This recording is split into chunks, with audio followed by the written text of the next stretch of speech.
옛날 헬라 시대 때 한 큰 부자가 있었습니다. 그에게는 외동 아들이 있었는데 안타깝게도 그 아들이 지적 장애가 있습니다. 그래서 리타드돼서 머리가 매우 좋지 않았어요. 아버지가 많은 고민을 했겠죠. 이제 어느덧 또 세월이 흘러서 아버지는 그 아들에게, 그래도 아들 하나인데 그 아들에게 모든 재산을 다 상속하고 세상을 떠났습니다. 그런데 그 아들의 친구가 어느 날 이 아들한테 자네가 이렇게 많은 재산을 가지고 있지만 관리할 줄 모르니까 나에게 맡겨라. 그러면 내가 너에게 돈 필요할 때 돈 주고 재산도 불려주고 할 테니까 걱정하지 말고 나에게 맡기라. 이렇게 말했어요. 그래서 그 아들이 그 친구를 믿고 가문의 그 인장도 빼서 주고 부동산 서류도 주고 돈도 다 그 친구한테 맡겼습니다. 그런데 얼마 되지 않아가지고 이 친구가 그 집에 자기 식구들을 다 데리고 들어와가지고서는 이제 주인 행사를 하는 겁니다. 주인 행사를 하는 거예요. 그러고서는 그 아들한테 너는 이제 이 집에서 나가라 이렇게 말을 했습니다. 그 아들은 내가 주인인데 지금 무슨 말 하느냐 하면서 따졌습니다. 하지만 그 친구가 그 사이에 어떻게 해놓았는지 집도 땅도 모든 재산을 다 자기 소유로 해놓았습니다. 그래서 그 아들이 졸지에 밖으로 쫓겨나서 거지가 되었습니다. 너무너무 억울해가지고 법정에다가 고소를 했어요. 그리고 재판날이 되었습니다. 그 재판을 구경하려고 많은 사람들이 모였습니다. 재판관이 원고한테 말합니다. 당신이 이 집과 부동산도 원래 당신 것인데 사기를 당했다고 하니까 이에 대해서 한번 다 설명해 보시오. 근데 이 아들이 머리가 좀 둔하고 사람이 좀 모자라니까 이걸 제대로 설명을 못하는 거예요. 눈물만 흘리는 겁니다. 그러자 재판관이 그럼 이번에는 이제 피고가 한번 변명해 보라고 말을 합니다. 그랬더니 그 나쁜 친구가 청산유수로 설명을 합니다. 얼마나 말을 잘하는지 재판관도 이야기를 들으면서 고개를 끄덕끄덕하고 사람들도 다 고개를 끄덕입니다. 그래서 이제 그 원고인 부잣집 아들이 재산을 다 잃을 뿐만 아니라 무고한 사람을 고소한 죄로 해가지고 잡혀 들어가게 되었어요. 그런데 헬라의 법정에서는 판결을 내리기 전에 물어보는 것이 있었다고 합니다. 그것은 파라클레토스가 있느냐 하는 거예요. 그래서 재판관이 그 아들한테 파라클레토스가 있으면 그를 통해서 설명을 해봐라 이렇게 기회를 줍니다. 그때 그 뒤에서 그 동네에 아주 명망이 높고 존경을 받는 한 노인이 일어나서 그 부잣집 아들에게 나를 파라클레토스로 인정하시오라고 말했습니다. 그가 그렇게 말한 이유는 그 아들이 인정하지 않으면 법적으로 도울 수 없기 때문입니다. 그러니까 나쁜 친구가 이제 그 아들한테 와가지고 귓속말로 협박을 하는 거예요. 너 인정하면 안 돼. 인정하면 내가 가만히 안 둘 거야. 협박을 합니다.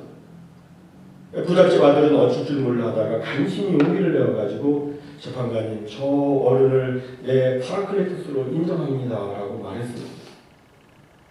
그러자 그 어른은 이제 법적 파라클레토스로서 재판관과 군종 앞에서 이 억울한 부잣집 아들을 변호하기 시작했습니다. 존경하는 재판장님, 제가 오랫동안 이 동네에 살아서 이 부잣집 아들과 그의 아버지를 제가 잘 알고 있습니다. 그리고 그 친구라는 그 젊은이에 대해서도 제가 잘 알고 있습니다. 그런데 이것은 그의 친구가 꾸민 사기입니다 라고 하면서 이에 대한 증명을 조목조목 다 설명해 주었습니다. 이 모든 진실을 들은 사람들은 저런 나쁜 놈이 있나 하면서 분노를 했습니다. 그리고 재판관은 이 부동산과 모든 돈을 다 원고에게 돌려주어라. 그리고 이 사기꾼은 당장 체포해서 감옥에 넣어라고 판결했습니다. 이 부잣집 아들은 파라클레토스의 도움으로 살게 된 것입니다. 여러분, 이 파라클레토스, 제가 계속해서 반복해서 말씀드렸는데 이게 뭐냐면 이게 보혜사예요. 보혜사. 보혜사라는 말은 한문으로 보호할 보, 은혜의 스승사이죠. 보호하시고 은혜를 주시고 가르치시는 분, 그런 뜻을 가지고 있어요. 보혜사. 파라클레토스, 이 단어는 곁에라는 의미의 단어 파라라는 말은 곁에라는 뜻이고 클레오라는 단어는 부르다라는 뜻을 가지고 있습니다. 이게 합성해서 만들어진 단어예요. 그러니까 바로 곁에서 돕기 위해서 부름받은 존재, 이게 보혜사예요. 이게 파라클레토스입니다. 헬라에서는 이 파라클레토스를 조금 전 예화에서처럼 재판장에서 특별한 사람들을 돕기 위해서 부름받은 변호사라든지 어려운 인생 문제 해결을 위해서 부름받은 상담자라든지 또는 좌절한 사람을 일으켜 세우는 위로자 등을 나타낼 때 사용하는 그런, 그렇게 헬라에서는 사용을 했었습니다. 이 개념을 이제 오늘 본문에서는 성령 하나님을 설명하는 말로 지금 사용하고 있습니다. 즉 성령님은 누구시냐? 성령님은 힘들어하는 우리를 도와주시고 괴로워하는 우리를 위로해 주시고 공경에 처한 우리를 상담 변호해 주시고 또한 우리로 하여금 하나님의 뜻을 분명히 깨달아 알 수 있도록 우리를 깨우쳐 주시는 분, 가르쳐 주시는 분이시다. 그런 뜻입니다.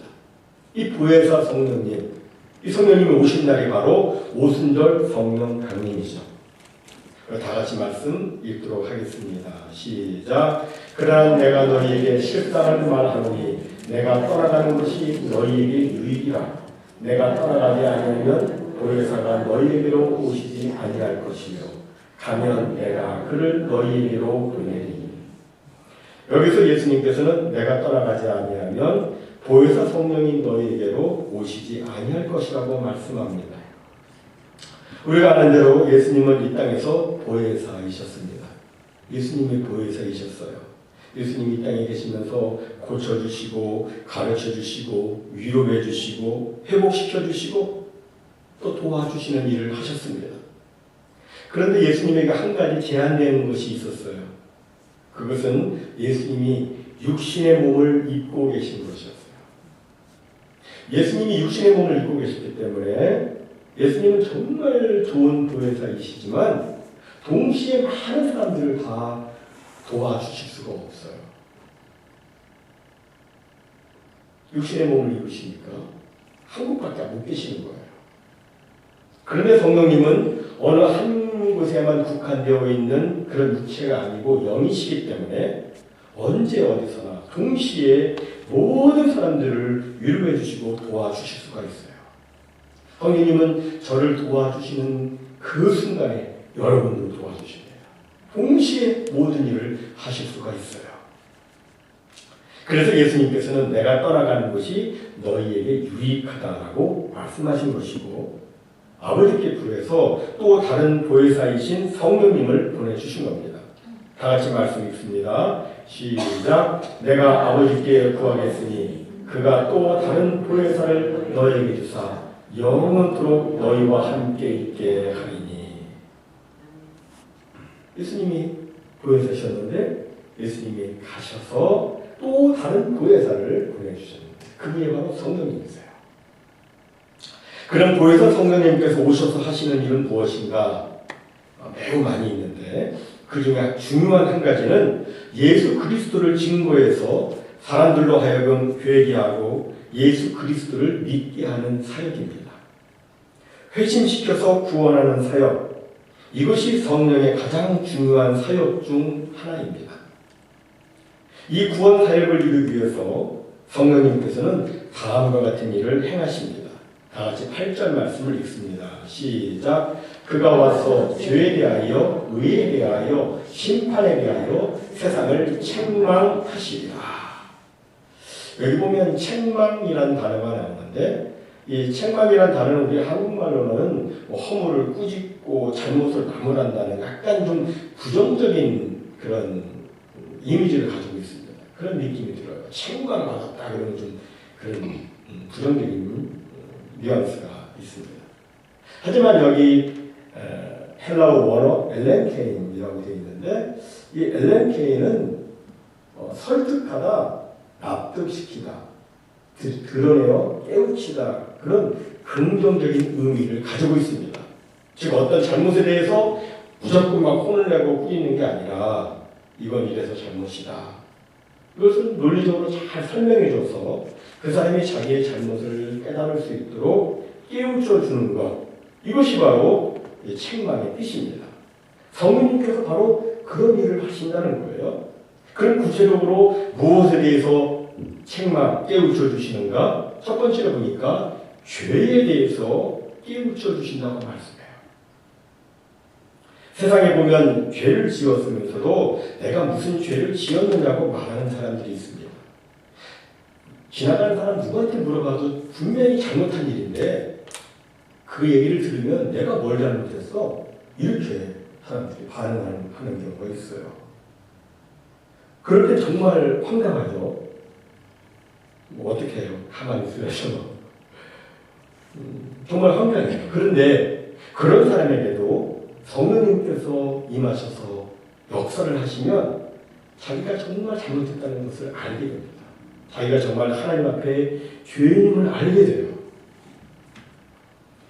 이게 성령님께서 하시는 거예요. 자기가 죄인됨을 아는 것 옆에서 얘기한다고 막 그게 아니고 성령님께서 깨닫게 주셔야지 되는 거예요. 그런데 성령님께서는 도둑질, 거짓말, 살인, 가늠만 죄가 아니라 예수를 믿지 않는 것도 죄라는 것을 깨닫게 해주십니다. 예수를 믿지 않는 것. 다 같이 9절 말씀을 읽겠습니다. 시작. 주에 대하여라 함은 그들이 나를 믿지 아니하며. 여기 보면 예수님을 믿지 않는 것이 죄라고 말씀합니다. 사람들은 보통 예수 안 믿는 게 무슨 죄냐고 말합니다. 그러나 죄 중에 가장 큰 죄는 예수 안 믿는 죄예요. 예수님을 자신의 구주와 주님으로 믿지 않는 그것이 가장 큰 죄예요. 예수님을 왕으로 섬기지 않고 내가 왕이 돼가지고 막 사는 거, 이게 가장 큰 죄예요. 이에 대해서 좀 설명을 드리자면 마귀는 자기가 하나님이 되려다가 타락해서 하늘에서 쫓겨났습니다. 그렇죠? 그리고 아담과 하와도 하나님처럼 되려다가 타락해서 에덴에서 쫓겨났습니다.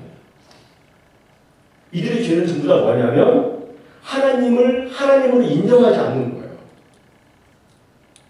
그리고 자기를 높입니다. 자기가 제일 잘났어요. 그리고 이제는 자기가 하나님이 되려고 하는 그 교만의 죄. 그것이 그들의 죄였어요. 그 죄로 인해서 사탄과 그 졸개들은 영원한 지옥 형벌을 받게 되었습니다. 사탄과 그 사자들을 위해서 영원한 지옥 형벌을 하나님께서 예비해 두셨어요.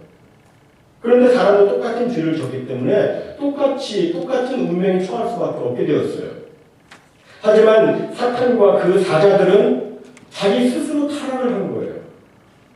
그러니까 그들에게는 하나님께서 구원의 기회를 주시지 않으시고 사람들은 시험을 받아서 타락을 했기 때문에 하나님께서는 사람에게는 한번 구원의 기회를 주신 거예요. 구원의 기회를 주신 거예요. 그래서 하나님께서는 구원의 기회를 주시면서 하나밖에 없는 독생자 예수님을 이 땅에 보내셔서 십자가에서 피 흘려 죽게 하셨습니다. 그리고 선언하시기를 누구든지 저를 믿으면 멸망치 않고 영생을 얻게 하신다고 말씀하셨습니다. 이것을 성령님께서는 여러 가지 방법으로 우리들한테 보여주시면서 죄를 회개하고 예수님을 믿어야 한다고 깨닫게 해주시고 있는 거예요. 그런데도 예수님을 안 믿는다? 그런데도 자기가 주인이 돼서 살아간다? 하는 것은 구원의 기회를 주신 하나님을 배척하는 죄이고 십자가에서 달려 돌아가신 예수 그리스도의 은혜를 거절하는 죄이고 그리고 계속해서 회개해서 예수를 믿으라는 성령의 감동 감화를 거역하는 성령 회방죄예요. 사람들이 다른 모든 죄는 다 구원받는다고 그러는데 왜 성령 회방죄는 구원받지 못합니까? 라고 궁금해서 질문을 하는데 예수님을 믿지 않으면 구원받을 길이 없는 거예요. 그래서 다른 죄는 다 사함받지만 예수 안 믿는 이 죄 가장 큰 죄예요. 그래서 결코 사함을 받지 못하는 거예요. 이것이 성령께서 죄에 대해서 책망하신다는 의미입니다. 다음 두 번째로 성령께서는 의에 대해서 깨닫게 해주십니다. 의에 대해서 깨닫게 해주십니다. 우리가 성경을 보면 의라는 말이 자주 나오고 있어요. 의, 의롭다, 의로운, 의에 대해서 자꾸 말씀합니다. 여러분, 의가 무엇입니까? 성경에서 말하는 의는 100% 완전한 것을 의미해요. 99.999까지는 안 돼요. 100% 아주 완전해야 하나님이 인정하시는 의의가 될 수 있어요. 하나님이 인정하시는 100% 완전한 그 의의가 되려면 하나님의 말씀에 100% 순종을 해야 됩니다. 이것이 의예요. 그런데 이 세상 사람들 가운데 하나님의 말씀을 100% 순종해서 사는 사람은 단 한 사람도 없습니다. 그래서 하나님의 의의 기준으로 볼 때에 하나님이 받아들일 수 있는 사람, 천국에 갈 수 있는 사람은 이 세상에 하나도 없는 거예요. 모든 사람이 죄를 범하였으면 하나님의 영광이 이르지 못하는 거예요. 하지만 우리 구주 예수님은 어떠하셨습니까? 예수님은 하나님의 말씀에 온전히 순종하셨습니다. 예수님은 하나님의 말씀에 죽기까지 순종하셨어요. 그죠? 예수님은 하나님의 의의를 온전히 다 이루시고 십자가에서 죽으셨습니다. 그런데 놀라운 것은 우리가 이 예수님을 나의 주님으로 믿고 영접하는 그 순간 예수님이 이루신 그 모든 의의가 전부 다 나의 의의가 되도록 하나님께서 역사하신다는 거예요. 성령 하나님의 역사입니다. 여러분 이것이 바로 성경이 말씀하고 있는 바로 구원의 복음이에요. 다같이 빌립보서 3장 9절 말씀을 읽습니다. 시작. 그 안에서 발견되려 함이니 내가 가진 의의는 율법에서 난 것이 아니요 오직 그리스도를 믿음으로 말미암은 것이니 곧 믿음으로 하나님께로부터 난 의의라. 다시 말해서 우리 성도는 내가 율법을 지켜가지고 내가 의롭게 된 것이 아니라 예수 그리스도를 믿음으로 말미암아 예수님께서 이루시는 그 의의를 선물로 받아서 의롭게 된 거예요. 예수님은 불의한 이 세상에서 마치 불의한 존재처럼 십자가에 못 박히셨습니다. 그러나 그것이 마지막이 아니었어요. 예수님은 부활하셨습니다. 그리고 하늘에 오르사 아버지께로 가셨는데 아버지께로 가셨다고 하는 것은 아버지께서 예수 그리스도의 그 모든 의의를 인정해 주시고 받아주셨다는 의미입니다. 조금이라도 불의한 것이 있으면 하나님이 받아주시지 않아요. 근데 아버지께서 받아주셨다. 이것은 예수님의 의의가 아버지의 인정을 받았다는 뜻이죠. 이것을 오늘 본문은 이렇게 말씀하고 있는 거예요. 다 같이 읽습니다. 시작. 의의 대언을 하면 내가 아버지께로 가니 너희가 다시 나를 보지 못하니요. 그렇습니다. 예수님은 모든 의의를 다 이루셨고 그가 행한 모든 것이 다 하나님으로부터 의의로 여김 받으셨다는 것을 친히 하늘에 오르심으로 입증을 하신 거예요. 그런데 정말 놀랍고 감사한 것은 그 의로우신 예수님을 믿는 우리도 또한 의롭다고 인정함을 받을 뿐만 아니라 예수님이 하늘로 올라가신 것처럼 우리 또한 하늘로 올라간다고 성령께서 보증하시고 이것을 우리에게 깨우쳐 알게 해주신다고 하는 거예요. 다 같이 우리 말씀 읽도록 합니다. 시작. 그리스도 예수 안에 있는 성령으로 말미암아 하나님의 은혜로 값없이 의롭다 하심을 얻은 자 되었느니라. 그 후에 우리 살아남은 자들도 그들과 함께 구름 속으로 끌어올려 공중에서 주를 영접하게 하시리니 그리하여 우리가 항상 주와 함께 있으리라.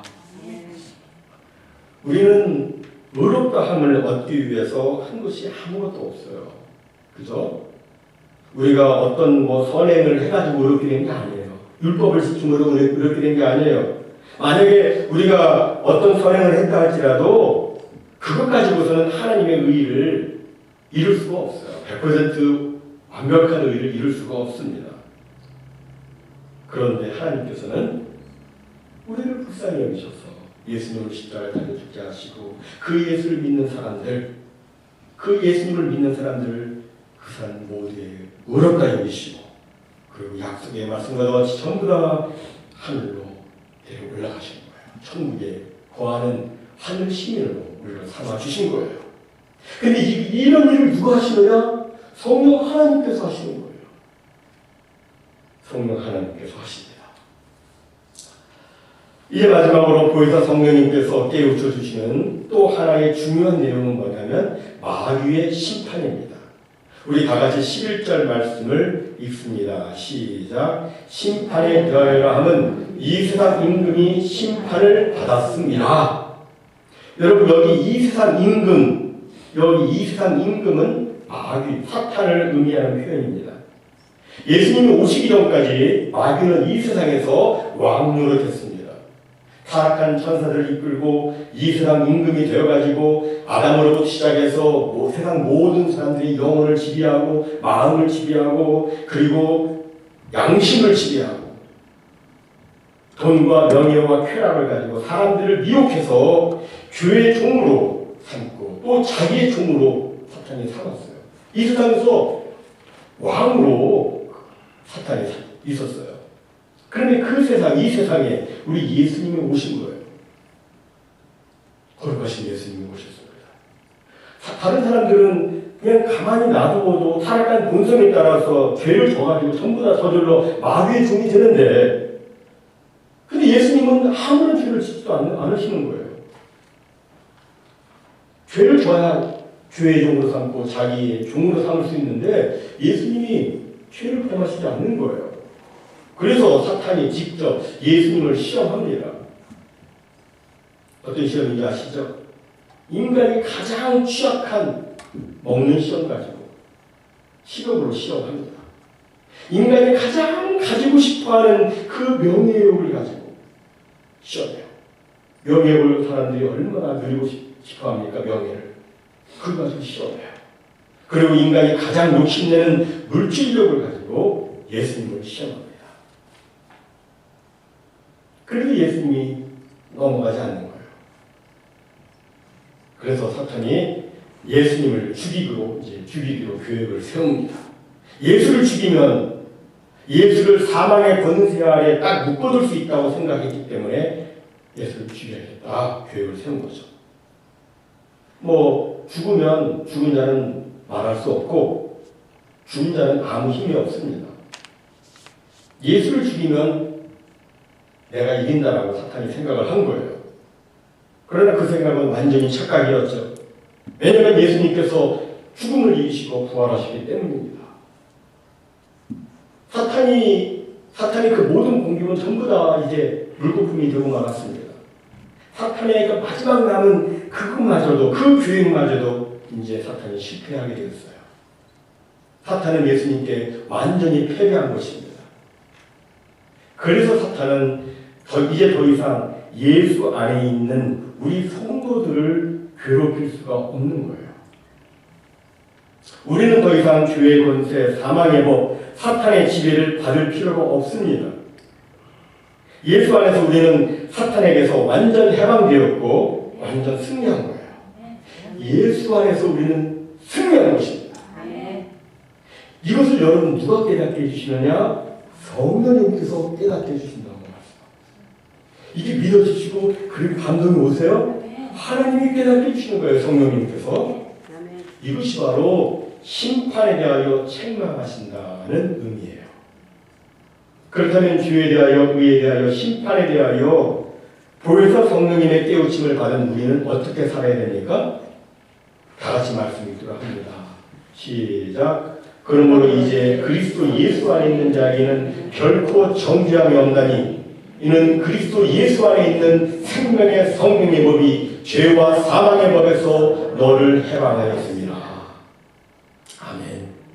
이 말씀처럼 성령께서 우리를 죄와 사망의 법에서 해방하여 자유인이 되게 하셨다면, 우리를 해방해 주셔가지고 우리가 자유인이 되었다면 우리는 정말 자유인으로 살아야 되는 거죠. 여러분, 우리나라가 일제강점에서 해방된 것이 아주 오래전이죠. 1945년 8월 15일. 그때 해방되었어요. 그런데도 어떤 사람이 지금까지도 일본에 대해서 막 굽신거리고 일본 제국주의를 찬양하고 우리는 일본 시민으로서 살아야 된다고 말하고 그러면 여러분은 그 사람을 어떻게 생각하시겠어요? 정말 잘 돌봐줘야 될 사람이다라고 생각하시겠죠? 정말 불쌍하잖아요. 해방된 지가 언젠데 아직까지 그러고 있는 거예요? 그럴 수 없잖아요. 마찬가지예요. 우리는 다 이미 예수 그리스도 안에서 마귀에게서 해방되었어요. 예? 해방되었습니다. 따라서 우리는 이제 그리스도 예수 안에서 진정한 자유인으로 살아야 되는 거예요. 따라서 성도 여러분, 우리는 더 이상 마귀의 종이 아닙니다. 따라서 마귀에게 종속된 자로 살면 안 돼요. 마귀의 종 노릇을 하면 안 됩니다.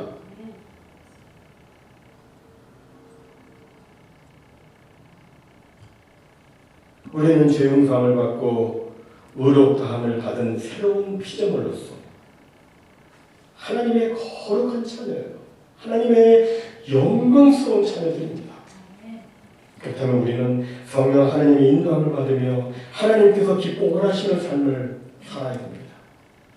날마다 주 안에 꺼야 돼요. 빛 가운데 꺼야 돼요. 어둠에 있으면 안 돼요. 성령 하나님 인도를 받고 거룩하고 참된 삶을 살았어.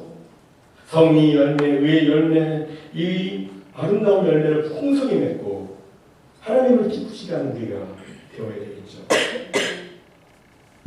하나님 성령께서 그렇게 하라고 자꾸 말씀하세요. 여러분들 자꾸 그런 느낌 들지 않았어요? 아름다운 열매를 풍성히 맺을 것을 성령 하나님께서 깨우쳐 주시고 있습니다. 오늘 성령 강림주의를 맞아서 이런 축복된 삶이 우리 모두에게 있기를 바랍니다. 우리의 삶과 믿음에 보혜사 성령님께서 임하셔서 우리를 다스려 주시고 우리를 인도해 주시고 우리를 깨닫게 하사 하나님의 큰 영광 드러내는 우리 모두가 다 되시기를 주님의 이름으로 축원합니다. 이제